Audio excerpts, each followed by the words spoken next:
It started with a lie. I told myself that I could handle a weekend in the mountains, that I could handle being alone with him. God, I was so wrong. The snowstorm hit harder than anyone predicted. One minute we were laughing over a busted snowmobile. The next, the wind was howling like some furious beast, trapping us inside a cabin that looked like it hadn't seen life in a decade. Just me and him, Daniel's dad. Or as everyone else called him, Mr. Carter. I used to think he was intimidating. The kind of man who filled every room with his quiet authority. The kind of father who made you sit up straighter without saying a word. But now, sitting across from him while the storm clawed at the windows, I couldn't decide what scared me more, the blizzard outside or the way his eyes lingered when he thought I wasn't looking. Cold? He asked, voice low, deep, carrying warmth that hit harder than the whiskey in his glass. A bit. I lied, though my skin burned.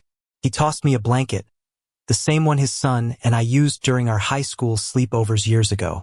The fabric smelled faintly of cedar and something else, something distinctly him. The storm wasn't letting up.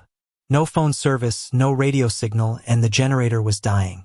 We had no choice but to share the small cabin, the same bed if the temperature kept dropping. He said it casually, practical, but there was a flicker in his eyes that betrayed him and maybe betrayed me too. The hours stretched. Silence settled like snow, soft, heavy, suffocating.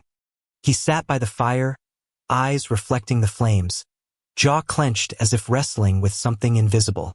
I wanted to ask what he was thinking. Instead, I just watched, my breath shallow. Your hands are shaking, he finally said. Just cold, I muttered. Come here, he said, patting the space beside him. I hesitated. Every rational thought screamed don't, but my body moved before my mind caught up. The warmth of his arm brushed against mine. The smell of pine and whiskey wrapped around me. For a moment, it felt like the whole world had gone still. Daniel talks about you a lot, he said quietly. Says you're the only one who truly gets him. Yeah, I smiled faintly. We've been through everything together.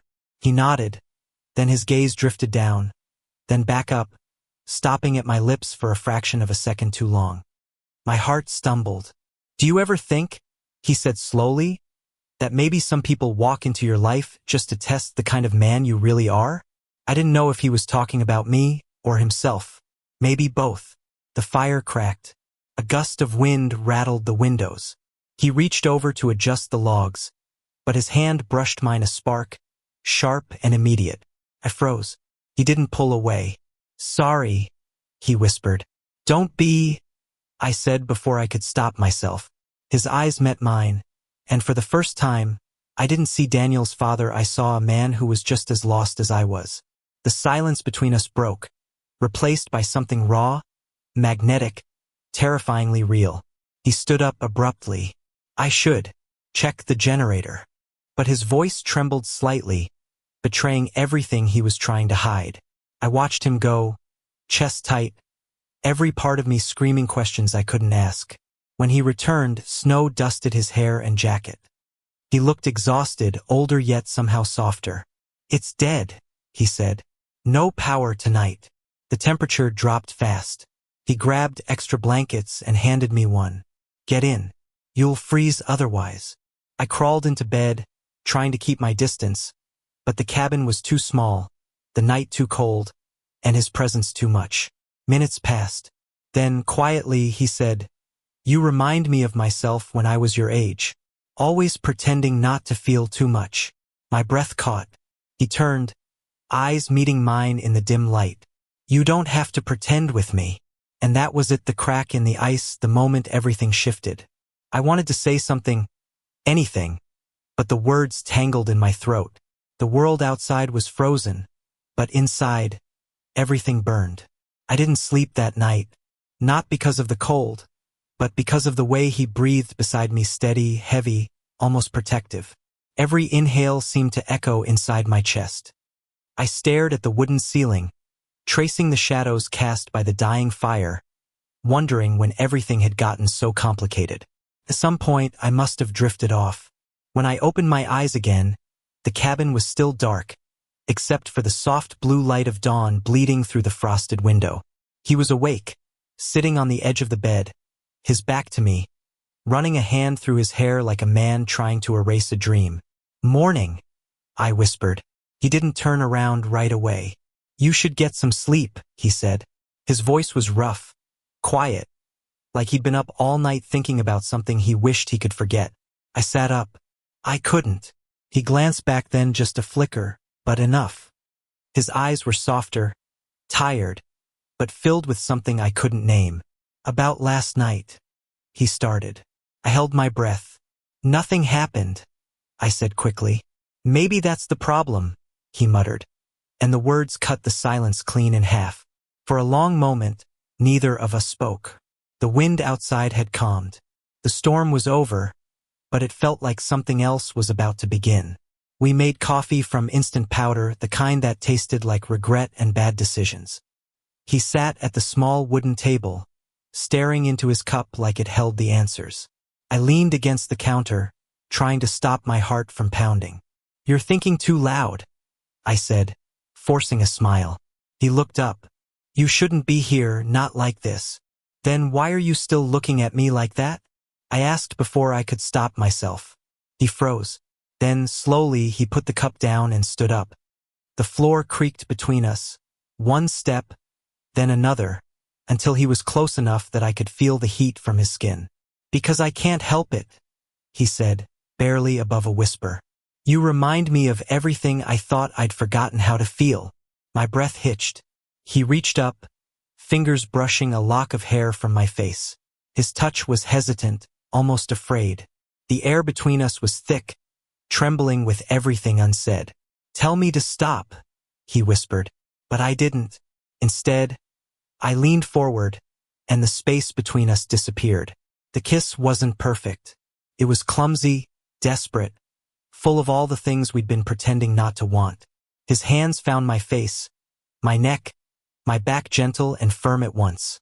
I felt years of restraint melt away in a single heartbeat. When we finally broke apart, I could see the guilt flicker across his eyes, fighting against the raw tenderness beneath. "I shouldn't have." "Don't," I said, cutting him off. "Please, don't ruin it with words." He exhaled, and for the first time he smiled, small, broken, but real. By noon, the snow began to clear. Sunlight hit the cabin roof, dripping meltwater down the glass. It should have felt like relief, but instead, it felt like goodbye. He stood by the window, phone in hand, finally catching a signal.